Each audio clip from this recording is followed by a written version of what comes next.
오늘 저희가 많은 태풍 가운데에서도 우리 오늘 찬양 드린 것처럼 찬양대에서 우리 주님께 모든 것을 잠잠히 맡기고 주님을 소망할 수 있는 약속의 성일이 되기를 간절히 바랍니다. 귀한 찬양 감사드리고요. 요즘 저희가 이제 국제화 시대에 살고 있으니까 저희가 국제화의 용어로 오늘 한번 인사했으면 해요. 우리 불어로 한번 인사하겠습니다. 우리 주변에 계신 분에게 서로 한번 옆에 누가 계신지 한번 바라보시면서 우리 한번 인사하실 때 이렇게 인사하면 좋겠습니다. 멋져 불어 이렇게 인사 한번 하겠습니다.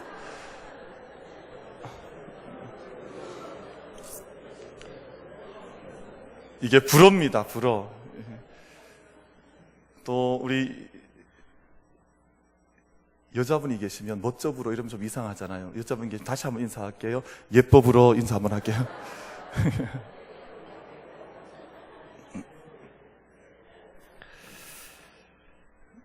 이게 불어라는 걸 기억하시고 오늘 나가시면 인사를 많이 해주시면 좋을 것 같아요. 홍콩의 크고 작은 여러 개의 산들이 홍콩에 있는데 그 여러 산들 가운데 많은 사찰 그리고 많은 불자들이 모여 함께 살아가는 보풍산이라고 하는 산이 있습니다. 1890년경에 노르웨이의 선교사이신 칼 라이헬트 선교사가 노르웨이 선교부로부터 파송을 받고 이 도풍산이라고 하는 홍콩 지역에 가서 복음을 전하게 됐습니다. 불교 사찰과 불교 신자가 많은 곳이니까 이곳에서 복음을 잘 전하게 되면 홍콩 전 지역 그리고 광동성 일대에 복음이 잘 전파되리라 하는 마음과 뜻을 품고 이곳에서 복음을 전하기를 시작을 했습니다. 도풍산을 중심으로 매일같이 기도하며 복음을 전하는데 워낙에 불도가 강한 곳이니까 생각처럼 복음이 전파되지를 않는 겁니다.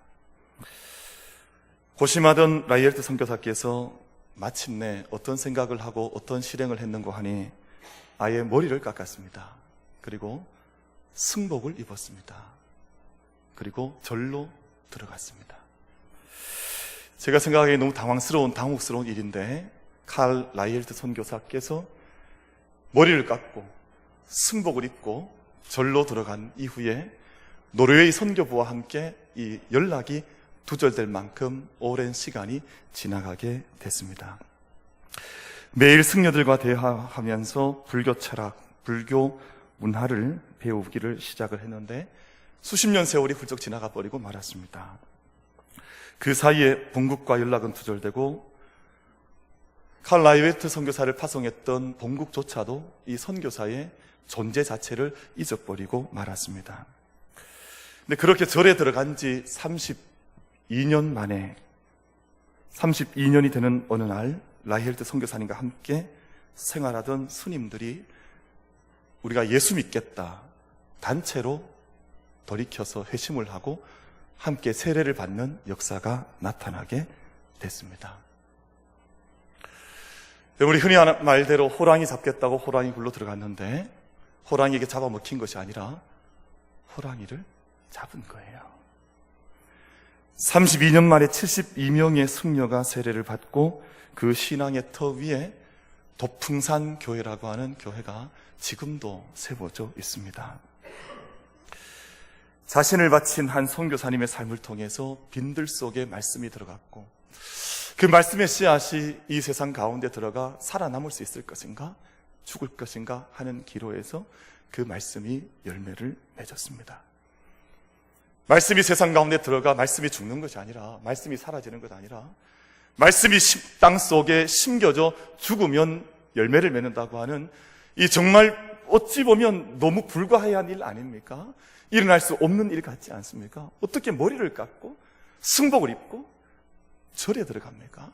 근데 그렇게 해서 도풍산 교회라고 하는 교회가 지금도 홍콩 땅에 서 있습니다. 한 사람 믿음을 통해 광야 같은 땅에 구원의 길이 열리고 수많은 승려들이 함께 하나님 앞에 돌아와 구원의 길 걸어가는 역사가 실제로 이 땅 가운데 일어나게 된 것입니다. 독일 국민들이 가장 위대한 독일인으로 꼽는 분이 라인강의 기적을 일으키고 그리고 전후 폐허가 되었던 독일 땅을 재건했던 초대 총리 콘라드 아데나우어라는 분인데요. 이분이 인간에 대해서 이런 말을 했어요. 인간의 존재에 대하여 가장 깊게 갈파하는 그런 한 고백을 내어놓았는데, 하나님 인간을 창조하실 때 지성에는 한계를 두면서도 어리석음에는 한계를 두지 않으신 것이 불공평한 것 같다. 왜 하나님께서 지성에는 한계를 두셨음에도 불구하고 왜 어리석음에는 한계를 두지 않으셔서 이 땅 가운데 왜 인간이 이토록 어두운 길을 걸어가도록 하나님께서 만들어 두셨는가 하는 그 말을 내어놓으면서 인간의 모습 자체에 대하여 아주 정확하게 그분이 말을 했다고 생각을 합니다. 우리 인간의 죄성을 간파한 말이죠. 우리 인간의 지성은 늘 한계가 있어서 벽에 부딪히지만 왜 인간의 죄악은, 왜 인간의 어두움은 한계가 없어서 끊임없이 어둠 속에 떨어져 가는가 하는 것을 갈파한 아주 진솔한 영혼의 고백이라고 저는 생각을 합니다. 사랑하는 성도 여러분, 그래서 역설적으로 우리에게는 하나님이 필요해요. 우리의 어리석음이 끝이 없기 때문에 인간에게는 하나님이 필요하고 하나님 말씀이 임해야 하고 하나님의 위로가 우리 가운데 임하여야 하는 줄로 믿습니다. 사랑하는 성도 여러분, 우리가 기억해야 할 것이 있는데요, 하나님께서 포기하지 않으신다. 하나님께서 포기치 않으신다. 우리 삶 가운데 때로는 아파할 일이 있습니다. 때로는 절망할 일들도 있습니다. 때로는 고통 가운데 좌절할 일도 있지만 믿음 있는 곳에, 믿음의 씨앗이 떨어져 말씀 붙드는 곳에 하나님께서 역사하여 주시는 줄로 믿습니다. 그래서 오늘 우리가 이 1시간 작은 예배입니다만, 우리가 짧은 1시간 예배입니다만 우리 가운데 우리를 불러주시고 우리 가운데 임재하시고 우리를 만나주시는 위로의 주님을 이 성일에 경험할 수 있는 저와 여러분이 다 되기를 간절히 바라겠습니다. 오늘 찬양대 너무 감사한데요, 폭풍 가운데에도 잠잠히 주님을 바라보자고 하는 그 찬양의 고백처럼 여러분과 찬양대만의 찬양 아니잖아요. 찬양대만의 고백 아니잖아요. 우리 모두가 이 고백 붙들고 주님 앞에 잠잠히 우리의 눈을, 우리를 위로하시는, 우리를 붙들어 주시는 주님을 향해서 함께 예배 가운데 영적으로 나아갈 수 있는 저와 여러분이 되기를 간절히 바라겠습니다.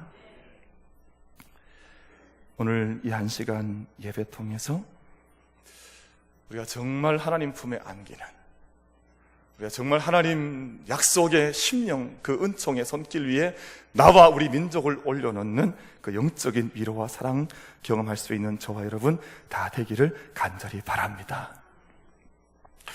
말씀 준비하면서 이 인사 꼭 나누고 싶었습니다. 제가 늘 예배 말씀 시작하면서 인사말 나누지만 자꾸 인사말 너무 많이 하면 좀 불편하지요. 그러나 우리 한 번만 더 인사하기를 원합니다. 하나님께서 집사님을 사랑하십니다. 우리 한 번만 더 인사하겠습니다. 하나님께서 집사님을 사랑하십니다. 여러분, 저는 예배가 좋은데요, 예배 가운데 하나님께서 우리를 위로하시고, 여러분, 위로를 경험한 사람만 이 세상에, 이 상처 많은 세상에 위로자로 나아가 세상을 위로할 수 있을 줄로 믿습니다. 오늘 말씀 가운데 하나님 말씀이 사가랴의 아들 요한에게 임하는데 빈들에서 그 말씀이 요한에게 임했다 말씀을 합니다.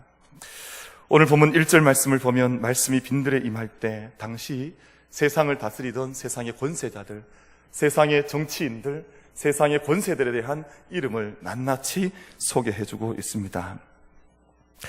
당시 황제, 총독, 분봉왕, 대제사장들의 이름을 낱낱이 열거하는데, 당시 로마는 주 14년에서 37년까지 티베리우스 황제라고 하는, 우리 디베료 황제라고 말합니다만 일반 역사에서는 티베리우스라고 하는 황제가 오랜 세월을 통치하던 때였습니다. 유대를 총독하던 총독은 빌라도였고, 저희가 늘 사도신경에서 그의 이름이 나옵니다만 빌라도가 주후 26년에서 36년까지 유대의 총독으로 유대 땅을 다스리던 때였습니다. 그 외에 여러 분봉왕들이 있어서 헤롯과 빌립과 루사니아가 각각 분봉왕으로 여러 지역을 나누어서 분할 통치하던 때가 바로 이때였다라고 말씀하고 있고, 그들뿐만 아니라 대제사장 안나스와 가야바라고 하는 두 대제사장이 유대 땅을 통치하던, 다스리던 때였습니다. 여러분, 이 말씀 통해 저희가 한 가지 깊게 볼 수 있는, 또 우리가 눈여겨볼 수 있는 대목이 있는데, 여러분, 원래 대제사장은 두 사람이 아닙니다. 대제사장은 한 사람이어야 하고, 역사의 기록에 의하면 당시의 대제사장은 가야바라고 하는 대제사장이 당시의 공식적인 대제사장이었습니다. 주 18년부터 36년까지 대제사장 가야바가 유대 땅을 다스려 나가고 있을 때, 이상하게도 오늘 본문 말씀은 두 사람의 대제사장의 이름을 언급하는데, 가야바의 장인이었던 안나스까지 두 사람을 당시의 대제사장이라고 말을 합니다. 이유가 있습니다.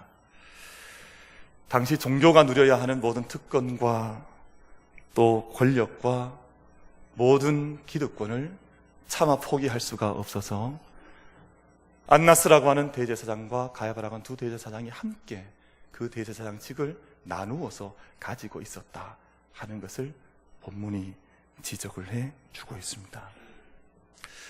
당시의 황제이든 당시의 총독이든 여러 명의 분봉왕이든 그 시대의 권력을 탐하고 있던 대제사장들이든 그들에게 말씀이 임한 것이 아니라 하는 것입니다.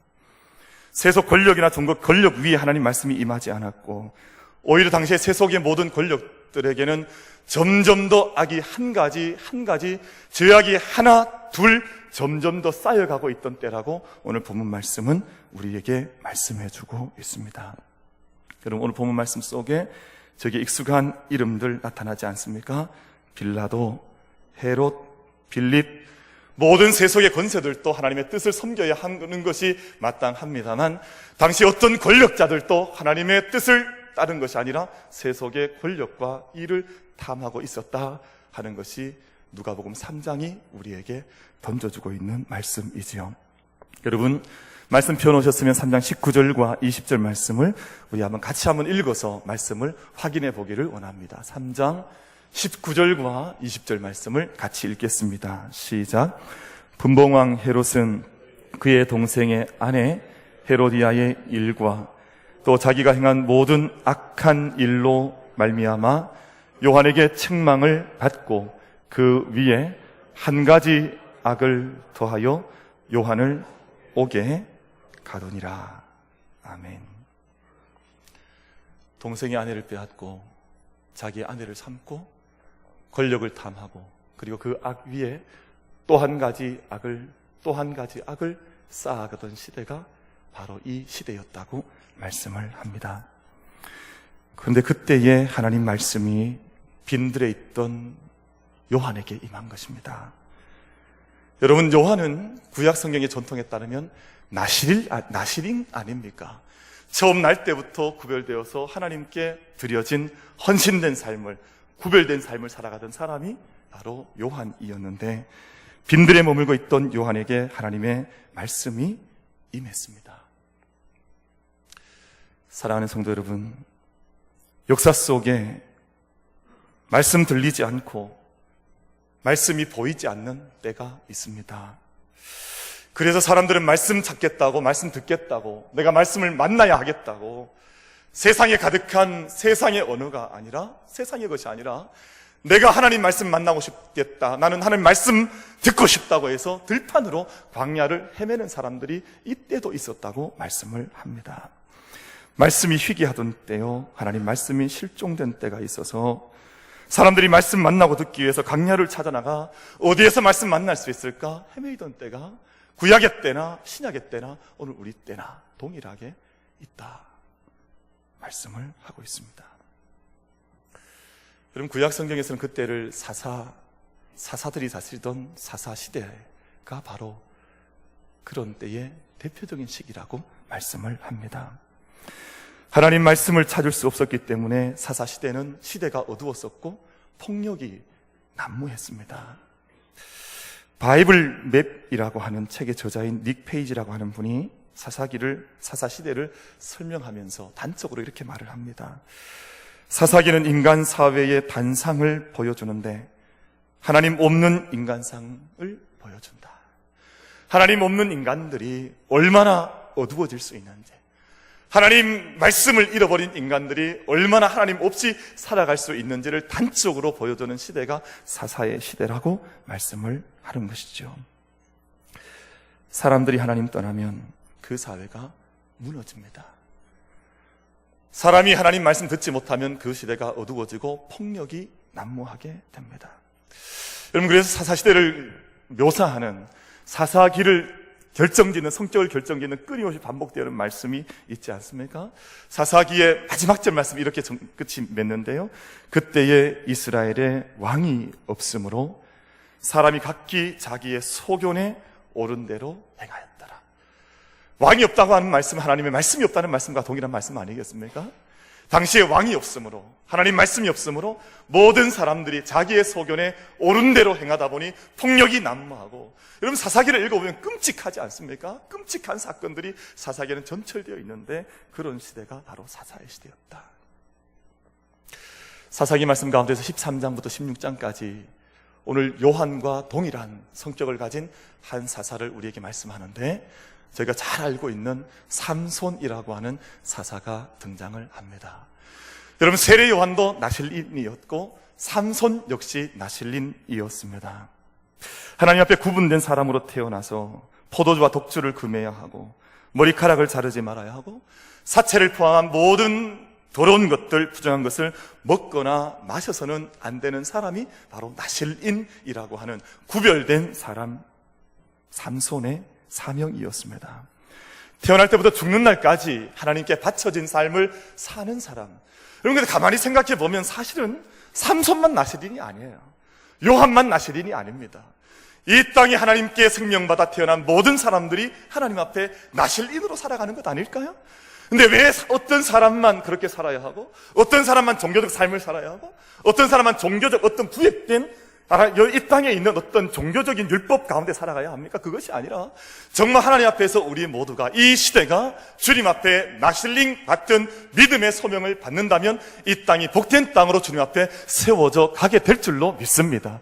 그 사명 잃어버리니까, 그 말씀은 어떤 일부분의 사람이라고 생각하니까 이 땅이 날마다 어두워져 가는 것 아닐까요?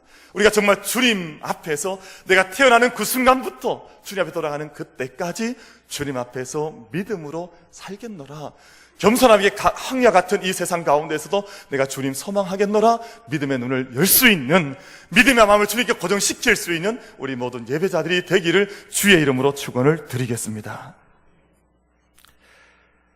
삼손이 잊고 있었던 것 한 가지가 있습니다. 삼손이 잊고 있었던 것 한 가지가, 나의 모든 힘이 하나님께로부터 왔다고 하는 것을 삼손이 잊어버리고, 내 힘이 어디로부터 왔다고 생각을 했습니까? 머리카락으로부터 왔다. 내 눈에 보이는 것, 내 눈에 화려한 것, 내게 마치 힘이 될 것처럼 보이는 세상의 것이 나의 힘이라고 생각을 하고, 이 모든 힘의 근원이 하나님이라고 하는 것을 삼손이 잊어버리고 말았습니다. 사사기 16장 20절 말씀을 보면 이런 말씀을 하는데요. 여호와께서 이미 자기를 떠나신 줄을 삼손이 깨닫지 못하더라. 하나님의 힘은 자기를 이미 떠났지만 자기 안에 여전히 힘이 남아있다고 삼손은 생각했고, 삼손은 그 사실을 알지 못한 채 블레셋 사람들에게 뛰어나갔다가 그들에게 잡혀 양손과 양팔이 묶이고 눈이 뽑혀지는 참혹한 일을 삼손이 당하고 말았습니다. 여러분, 삼손이 하나님 말씀 잃어버리고 말씀을 떠나버리고 사람들 앞에 조롱거리로 전락을 하고 광야로 던져지고 말았는데요. 여러분, 사사기 13장부터 16장 말씀까지 읽어보면 재미있는 것 한 가지를 발견합니다. 삼손이 사사로 하나님 앞에서 그 시대를 책임 맡은 사사로 살아가는 동안 단 한 번도 기도하지 않았더랬습니다. 단 한 번도 하나님을 찾지 않았습니다. 단 한 번도 하나님의 말씀을 내가 받겠노라고 간절한 마음으로 나아가지를 않았습니다. 근데 언제 하나님께 기도하느냐? 사사기 16장 말씀 보면 양 온 몸이 기둥 가운데 묶여지고 자기의 눈이 뽑혀진 이후에야 그때서 비로소 하나님을 찾고 하나님께 기도하는 장면이 사사기 16장 말씀 속에 기록이 되어져 있습니다. 사사기 16장 28절 말씀을 보면 주 여호와여 구하옵나니 나를 생각하옵소서.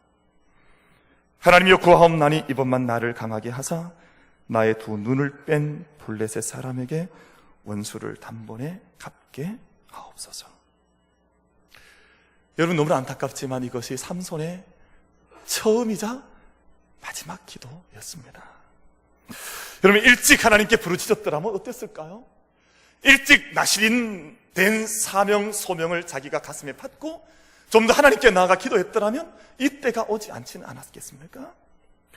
사랑하는 성도 여러분, 그제나 지금이나 말씀이 희박한 때, 말씀이 희미한 때는 동일하지만 우리에게 위안이 되는 것 한 가지가 있는데요, 하나님께서 이런 사사시대 가운데에 절망 가운데에서 새 일을 행하시고 빈들 가운데, 들판 가운데, 광야 가운데 말씀이 많은 사건을 나타내시는데 그것이 바로 사무엘서의 역사입니다.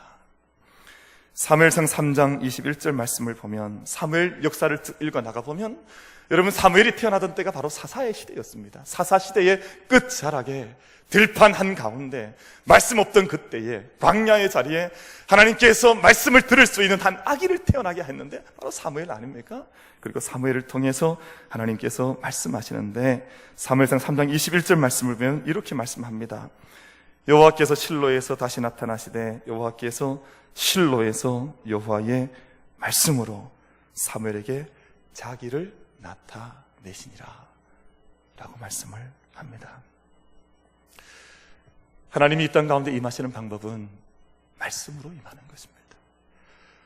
말씀을 잃어버리면 황폐해지지만 말씀을 찾으면, 말씀을 얻으면, 말씀이 임하면 그 자리에 하나님의 구원의 길이, 생명의 길이, 가정이든 나라이든 민족이든 개인이든 그곳에 생명의 역사가 나타나게 되는 줄로 믿습니다. 어두운 사사시대에 말씀이 임했습니다.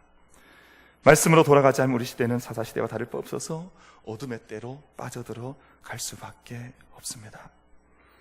빈들에 서 있던 요한에게 어둠 가운데 있던 실로의 성전 어린 사무엘에게 말씀이 임하였던 바와 같이 오늘 우리에게 말씀 임하는 은혜가, 여러분 말씀이 임하는 것은 마치 생명이 접붙임 받아서 그 말씀 속에, 그 생명 속에 새로운 생명이 잉태한다는 그런 뜻 아닙니까? 오늘 우리 심령 속에, 우리 모든 가슴 속에, 영혼 속에 말씀이 임하는 은혜, 말씀이 심겨지는 은혜가 우리 모두에게 이 땅 가운데 있게 되기를 간절히 바랍니다. 빈들의 요한이 받은 말씀은, 오늘 그에게 임한 말씀은 주님의 오실 길을 준비하라 하는 말씀이 요한에게 임했습니다.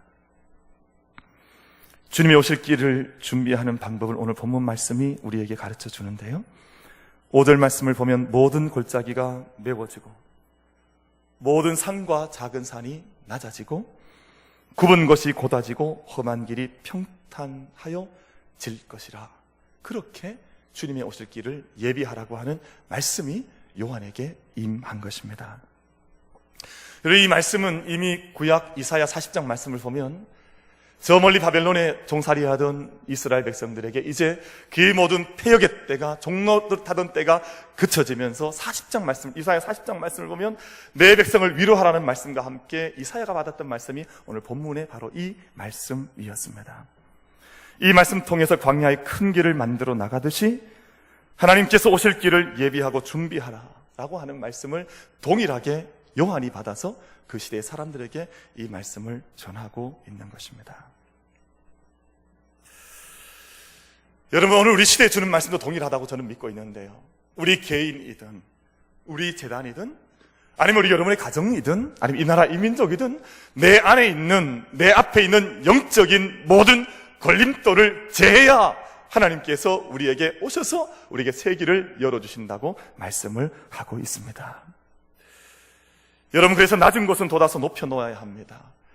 내가 부족했던 분량들이 있지는 않습니까? 내가 움푹 빼여서, 내가 움푹 파여져 있어서 내가 온전하게 채워나가야 할 부분을 내가 채우지 못한 채 던져놓았던 나의 영적인 모습들은 있지는 않습니까? 내가 채워나가야 할 기도의 자리가 패여있지는 않았습니까? 내가 채워놓아야 할 말씀의 자리가 움푹 패여져서 지금도 마치 웅덩이처럼 패여져 있지는 않았습니까? 내가 내어놓아가야 할 모든 삶의 자리 가운데에서 웅덩이처럼 파여진 자리가 있지는 않습니까? 내가 너무 높아져 있어서 교만의 산이 쌓여져 있고, 내가 세상의 욕망의 산이 나한테 쌓여져 있어서 내 앞에 아직도 하나님 보지 못하게 하는 높은 세상의 산이 내 앞에 있지는 않습니까? 그런 것들이 큰 산처럼 때로는 작은 산처럼 내 시야를 가려버리고 내 삶을 막아버린 경우는 있지 않습니까? 근데 오늘 이사야 말씀을 통해서나 세례 요한의 말씀을 통해서 모든 낮아진 것은 메꿔지고 높은 것은 깎아내어서 주님께서 오실 수 있는 평탄한 길 대로를 우리에게 만들어 나가라고 하나님께서 우리에게 말씀을 하고 있습니다. 그렇게 할 때라야 하나님의 영광이 우리 시대 속에 우리에게 임할 수 있다. 모든 육체가 하나님의 구원을 보게 되는 그때가 오게 된다고 말씀을 하고 있습니다. 여러분, 오늘 빈들에 임한 이 말씀은 우리에게 한 회개와 한 결단과 한 변화의 말씀으로 우리에게 하나님께서 주신 말씀이라고 믿습니다. 여러분, 회개와 변화는 이 세상에서 벗어나는 것 아닙니다.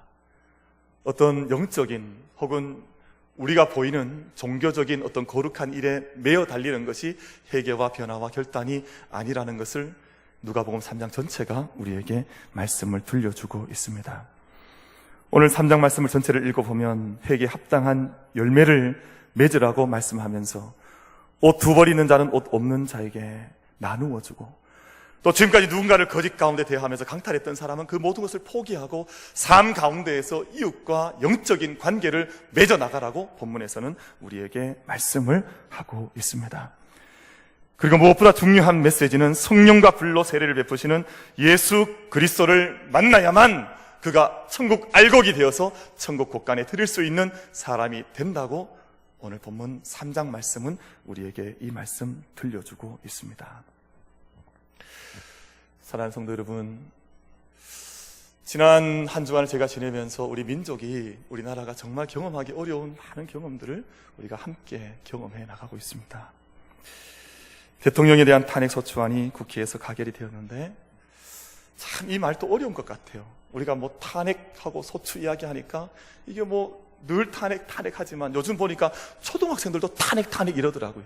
이게 무슨 말인가 정말 어려운 말이에요. 탄핵이라고 하는 말과 소추한다는 말은 사실은 법적 용어잖아요. 대단히 어려운 말인데 이 일이 우리 가운데, 이 땅 가운데 이루어지고 말았습니다.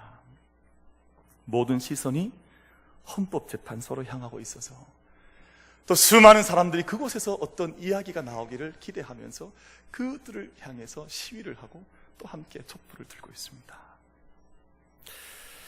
아마 앞으로 한동안 한국 사회가 얼마만큼 더 불확실성의 시간을 걸어야 할지 우리 마음속에 안타까움이 있습니다. 그러나 정말 우리에게 중요한 것은 이 땅 가운데 풀려 퍼지는 사람의 말이 아니라고 저는 믿고 있습니다. 여러분, 이 기회를 통해서 들판 한가운데 임하였던 하나님의 말씀 우리가 듣게 되기를, 여러분, 우리가 그 말씀 붙들고 하나님께서 어느 들판에 어느 광야 가운데 말씀을 주실지, 여러분, 당시의 왕이 아니라, 황제가 아니라, 총독이 아니라, 그 시대를 나누어 다스리던 분봉왕들이 아니라, 그 시대의 대제사장이 아니라 들판 한가운데 임한 그 말씀 때문에 그 시대가 살아난 줄로 믿습니다. 여러분, 사람 소리가 아니라 빈들 향해서 말씀하시는 하나님의 음성을 들을 수 있을 때 그 땅 속에 진정한 소망의 길이 열려지는 줄로 믿습니다. 이 땅에 그럼 사람의 말은 얼마나 많이 울려 퍼지고 있지 않습니까? 아마 요한의 세대도 마찬가지였을 것입니다.